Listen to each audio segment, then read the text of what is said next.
Au sein de l'université de Cocody, le professeur Alou est une légende vivante. Historien passionné et éminent spécialiste des civilisations africaines, il incarne la sagesse et la profondeur du savoir. Avec une carrière consacrée à l'étude du peuplement et des sociétés africaines, il est respecté pour sa rigueur intellectuelle, sa vision éclairée et son engagement à redonner à l'Afrique sa place légitime dans l'histoire mondiale. Depuis l'école primaire, j'ai beaucoup aimé l'histoire et la géographie. Et donc, j'excellais un peu dans cette discipline-là. Et c'est ainsi que quand j'ai eu mon baccalauréat, c'était durant l'année scolaire 1979-1980,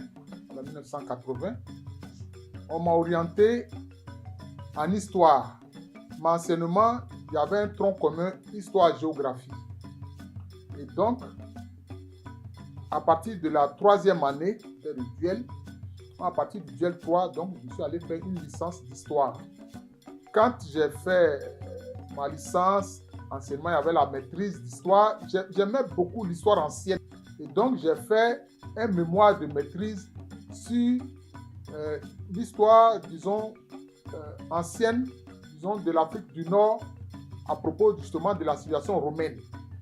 Et mon sujet était intitulé La bourgeoisie municipale d'Afrique romaine, d'après l'œuvre d'Apulé. Apulé, c'est un auteur ancien. Et donc, j'ai eu cette maîtrise-là en 1984. Et je voulais aller faire des études en Europe pour faire l'égyptologie, c'est-à-dire l'histoire ancienne de l'Égypte antique. C'est ce qui m'intéressait.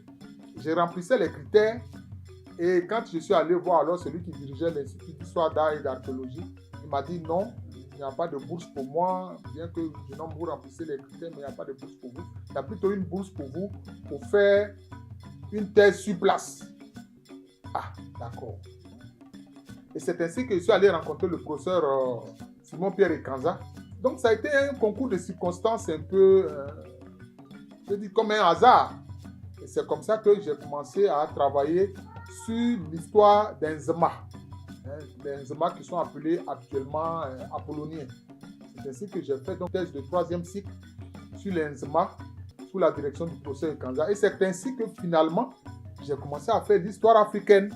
En commençant par les Nzema, c'était d'autant plus aisé pour moi que moi-même, ma mère est Nzema. Et je comprends bien la langue Nzema. Et donc, j'ai dû aller aussi en République sœur du Ghana, mener des enquêtes, etc. Et puis, bon, c'est ainsi que j'ai soutenu cette thèse de 3e cycle sur les Nzema. Quand on est universitaire, on lit beaucoup. Et très souvent, je vois dans les documents comment l'histoire des Noirs en général et l'histoire des Africains est minimisée. Voilà. Or, en faisant cette thèse de 3e cycle sur les Nzema, je me suis rendu compte de la richesse immense de l'histoire de ce peuple Nzema et au-delà aussi de l'histoire des Akans en général. Voilà. Mais comme mon sujet s'est limité aux Nzema, mais j'ai montré dans ma thèse comment est-ce que le peuple Nzema s'est formé. Et je me suis rendu compte qu'à l'intérieur, ils avaient des ancêtres qui sont venus d'un peu partout de l'espace Akan. Ils ont des ancêtres qui sont d'origine Béti-Béou et Wotile. Ils ont des ancêtres qui sont d'origine Ashanti, d'origine Akwamu, d'origine Aké, d'origine Bron, etc., d'origine Agni. Et donc, ça m'a amené un peu à avoir un regard aussi sur tous les autres peuples Akan. Et c'est ce qui va m'amener d'ailleurs par la suite faire une thèse d'État sur l'histoire des peuples de civilisation Akan, toujours sous la direction de mon maître, le professeur Simon-Pierre Ekanza, à qui je rends hommage. Je lui dis vraiment infiniment merci de m'avoir donné l'opportunité de faire d'abord une thèse de 3e cycle et puis ensuite une thèse d'État sur l'histoire des peuples africains. Je suis toujours motivé par l'histoire africaine. Et là aussi, je me suis rendu compte, il y a ceux qu'on appelle les africanistes, qui sont des Européens qui disent travailler sur l'histoire des Africains. Mais très souvent, j'ai constaté qu'ils ne parlent aucune des langues des peuples qu'ils sont censés étudier. Vous voyez? Et donc, quand j'ai commencé à enseigner, quand j'ai soutenu ma thèse de 3e cycle, j'ai commencé à enseigner à l'université d'Abidjan d'alors. J'ai pris fonction le 13 novembre 1989. Et c'est ainsi que j'ai commencé à travailler sur l'histoire de l'Afrique. Et donc, mes cours portaient surtout sur l'histoire de l'Afrique. C'est vrai, je faisais les TD par rapport à ce que nos maîtres là donnaient comme cours. Mais je prenais toujours des espaces pour parler de l'histoire de l'Afrique, pour que les jeunes soient intéressés par l'histoire de l'Afrique, pour qu'ils en soient fiers. Parce que quand j'observe l'histoire de l'Afrique, l'Afrique a une histoire tellement riche, vous voyez, une histoire tellement riche au moment où les Européens étaient dans la période féodale et médiévale en général. Mais nous ici, c'était les grands empires, l'Ouest africain. Donc vous voyez, nos ancêtres ont bâti des États beaucoup plus vastes que ce que nous voyons aujourd'hui. Et ces États-là fonctionnaient bien, avec une bonne gouvernance. Et donc j'ai amené les étudiants que j'encadre à faire des mémoires ou des thèses sur l'histoire des peuples de Côte d'Ivoire. C'est comme ça. C'est ainsi que Pété Eric a fait une thèse sur les Haïti. Bras Désiré a fait une thèse sur les Sénoufo Nyarafolo. Angwa a fait une thèse sur les peuples d'Assoko. Bakayoko Abou a fait une thèse sur les Malinqués du Maou. Gouledei a fait une thèse sur les Ouai. Ouattara Noumtche a fait une thèse sur les dégâts. Les dégâts, par exemple, c'est des peuples qui ne sont pas connus.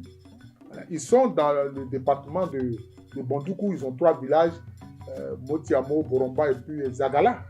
Vous voyez. Donc, j'amène les étudiants à faire des thèses et des travaux sur les populations de Côte d'Ivoire pour que les populations de Côte d'Ivoire soient connues. Vous voyez, pour que les populations de Côte d'Ivoire soient connues, pour que les gens découvrent la richesse de l'histoire de nos populations. Vous comprenez? Et donc, mes travaux, mes articles, etc., ont toujours porté sur cet aspect des choses-là. Parce que souvent, les gens se disent « Oh, mais on ne sait rien sur tel peuple, etc. » Alors qu'il y a des thèses qui sont là, il y a des mémoires qui sont là, mais cela n'est pas porté à la connaissance du grand public. Parce qu'au-delà maintenant des docteurs que j'ai formés, ils sont presque 35, je ne peux pas les citer tous, mais maintenant je veux que cette histoire soit connue du grand public. Et je me souviens que même quand j'étais encore élève, j'écoutais très souvent les émissions du doyen Jules Kofi Eboa, que je salue au passage, je lui dis merci. J'écoutais ces émissions et au besoin, je les enregistrais. J'avais acheté un enregistreur pour cela, je les enregistrais. Malheureusement, mes enregistreurs sont perdus, etc. Donc, les documents sont perdus. Et lui-même aussi, quand je l'ai rencontré, il m'a dit, mais professeur Alou, moi-même, ce que j'ai enregistré, les bandes là, les gens ont fait d'autres enregistrements dessus. Et c'est ainsi que je me suis dit qu'il faut que maintenant, je puisse faire connaître toute cette histoire très riche de nos populations ivoiriennes et africaines en général au grand public. C'est ainsi que j'ai créé une chaîne YouTube. Voilà, la chaîne YouTube qui est Professeur Alou Kwame René. Ou bien on peut accéder en tapant Kwame René Alou. Et aujourd'hui, j'en suis à près de 1400 vidéos enseignement. 1400 vidéos enseignement. Quelquefois, quand les gens découvrent ça, ils sont étonnés. J'en ai fait sur presque tous les peuples de Côte d'Ivoire, sur les Tchamaou et Brié, sur les Avikam, sur les Aladjan, sur les Eotile ou les Betibé, sur les différents groupes Agni du Moronou, Agni du Ndenia, Agni du Sanvi, Agni Borna, Agni Bini, etc. Agni Barabon. Donc, je veux que vraiment cette histoire soit connue. À travers ses cours magistraux, le professeur Alou offre bien plus qu'un enseignement classique. Il est un guide pour ses étudiants, leur apprenant à comprendre le passé pour éclairer le présent. Il les invite à questionner les récits dominants, à déconstruire les mythes et à redécouvrir la richesse des civilisations africaines. Avec une pédagogie unique, il stimule leur réflexion et leur passion, tout en leur inculquant la valeur inestimable de la mémoire collective et de la vérité historique. Fausseté historique, ou des mythes comme vous le dites, ça j'en ai fait plusieurs. C'est comme récemment, j'ai fait une série de vidéos pour expliquer qu'il y a des faussetés qui sont enseignées et qui sont dans nos manuels. Quand on dit que l'homme descend du singe, comme ce que Darwin a dit, mais c'est faux.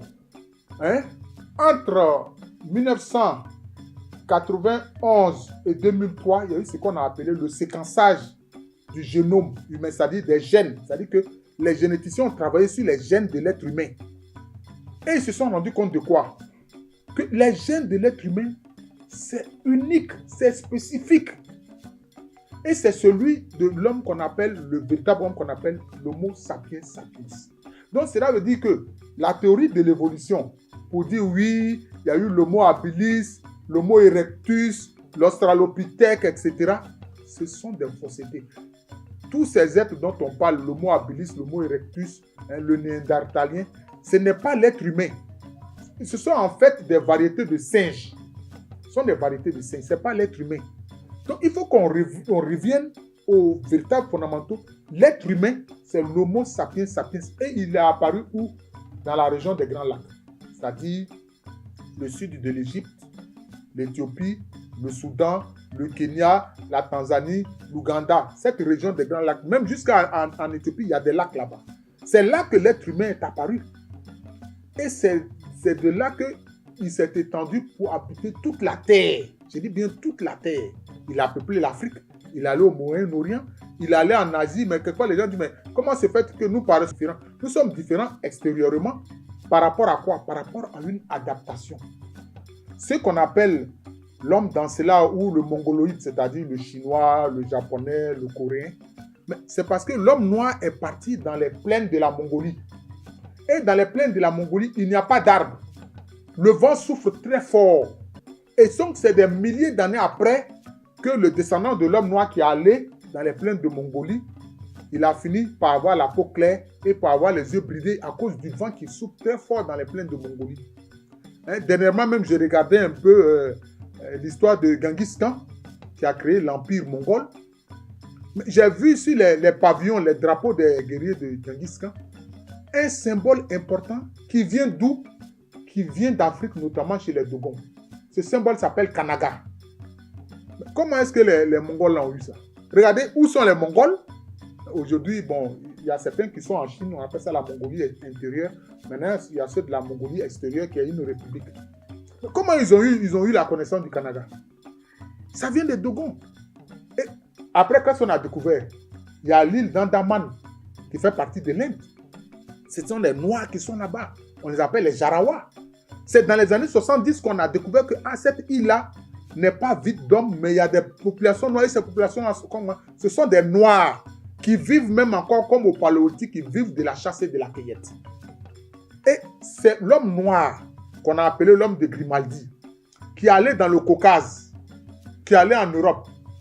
Il y a d'autres Noirs qui sont passés par le détroit de Gibraltar. C'est eux aussi, 20 000 ans après, que leurs descendants sont devenus l'homme caucasien, ceux qu'on appelle ordinairement les Blancs. Moi, je les appelle les Caucasiens, les Lokoden ou bien les descendants de l'homme de Cro-Magnon. Donc, l'homme de Cro-Magnon, le Blanc, il descend de l'homme noir. Voilà les faits, c'est l'homme noir qui est parti partout pour peupler la terre. Voilà. Et c'est le climat qui a créé ces modifications-là de couleur de peau, etc. D'ailleurs, dernièrement, ils ont fait des études sur la langue, notamment des Basques. On se rend compte que la langue des Basques, c'est une langue négro-africaine. Vous voyez? Il y a même des grottes, la grotte de Chauvet en France. Les gens ont représenté quoi dans cette grotte-là? Des animaux qui n'existent pas en France ni en Europe, mais ce sont des animaux qui existent en Afrique. On a découvert ça dans cette grotte-là. Mais les gens prétendent que non, si les gens vont là-bas, leur souffle, etc., va détruire les peintures rupestres qui sont sur le mur, etc. Alors que si on va, qu'on montre ça clairement aux gens, les gens comprendront que ce sont des Noirs qui y sont allés. Dernièrement, en Angleterre, il y a 2 chercheurs qui ont travaillé sur un squelette d'un homme qu'on appelle le Kedarman, parce qu'on a trouvé son squelette là dans la plaine de Kedar, dans la zone londonienne. Mais quand ils ont modélisé, ils ont vu que c'est un noir, mais qui avait commencé à avoir l'iris bleu, les yeux bleus. Vous comprenez? Et ces 2-là ont dit aux Anglais, voilà votre ancêtre le plus ancien, le Kedarman. Oh, mais il fallait voir les paroles racistes des anglo-saxons. Alors que c'est bien leur ancêtre. Il y a un grand anthropologue qu'on appelle Yves Coppens. Il était sur un plateau de télévision. Et il disait comme ça à ceux qui sont là, nous sommes tous des Africains, nous descendons des Africains. Les gens ont dit, quoi? Professeur Yves Coppens, qu'est-ce que vous racontez? Il dit, mais je vous le dis, les travaux le montrent. Nous, les gens bien clairs là, nous descendons des Africains. Voilà. Et il y a des preuves scientifiques. Les gens lui ont dit, mais on ne nous a jamais dit cela et on ne nous a jamais enseigné cela. Il a dit, mais c'est parce qu'on ne vous l'enseigne pas. C'est parce qu'on ne veut pas vous l'enseigner. Mais c'est ça les faits. Si tu ne veux pas être complexé devant qui que ce soit, il faut connaître l'histoire de tes ancêtres. Ça va t'éviter d'être complexé. Parce que tu sauras ce que tes ancêtres ont fait de grandiose. Et tu n'auras aucun complexe devant qui que ce soit. Aucun complexe devant qui que ce soit. Voilà, c'est ça. Parce que souvent, les Africains sont souvent frustrés et complexés. Donc, ce que les ancêtres ont fait, ça doit servir d'exemple. Et ça nous donne une fierté. Pas un orgueil, mais une fierté.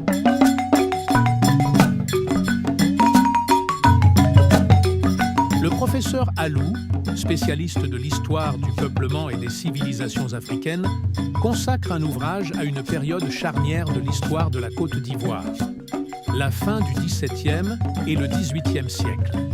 Il y analyse les grandes vagues migratoires qui ont profondément transformé la carte ethnique du pays, notamment dans l'espace Akan. L'étude met en lumière l'installation massive des Brons dans le nord-ouest, un mouvement qui redessine les équilibres ethniques de la région. De même, l'arrivée des Baoulés Assabou au centre du pays, ainsi que celle des Agnis dans toute la partie orientale, marque une étape décisive dans le processus de peuplement de la Côte d'Ivoire. Et ça, c'est l'une de mes fiertés en tant que chercheur. Cette migration et ce peuplement que j'ai mis à jour, que j'ai appelé la migration Akpafou, Ga, Krobou, Adélé, Avatim. Mes prédécesseurs en parlaient seulement en disant ouais, il y a des groupes qui disent être descendus du ciel à l'aide d'une chaîne, que les ancêtres sont descendus du ciel à l'aide d'une chaîne. Par exemple, le clan Zomon qui a Ores Krobou. Par exemple, les Baoulés Akpatifoué, les Baoulés Bomi. Il y a par exemple aussi les Pama qui sont à la fois en pays Abidji, qui sont en pays Abin, etc. Mais il a fallu que je compulse les traditions et les travaux qui concernent par exemple le royaume Gandakra avec le royaume Akwamou. Pour comprendre que non, c'est l'expansion Akwamou qui a fait que des populations diverses ont fui la basse vallée de la Volta et certains se sont retrouvés en Côte d'Ivoire. Il y a des enseignements qui se font sur l'Afrique. Ça me rassure. Ça me rassure. Et donc, les jeunes s'intéressent à cette histoire sur l'Afrique. Donc, je ne m'inquiète pas. Je sais que cet enseignement sera poursuivi et que d'autres voudront aussi faire des travaux, des thèses sur l'histoire de l'Afrique. Il se trouve que, concernant les populations de Côte d'Ivoire, il faut mener des enquêtes sur le terrain. Et ça, c'est ce qui fait un peu la difficulté pour les étudiants. Voilà. Mais il y a certains qui sont motivés, qui trouvent le moyen parce qu'il faut aller sur le terrain, il faut mener des enquêtes de terrain, etc. Et ça, ce n'est pas toujours facile.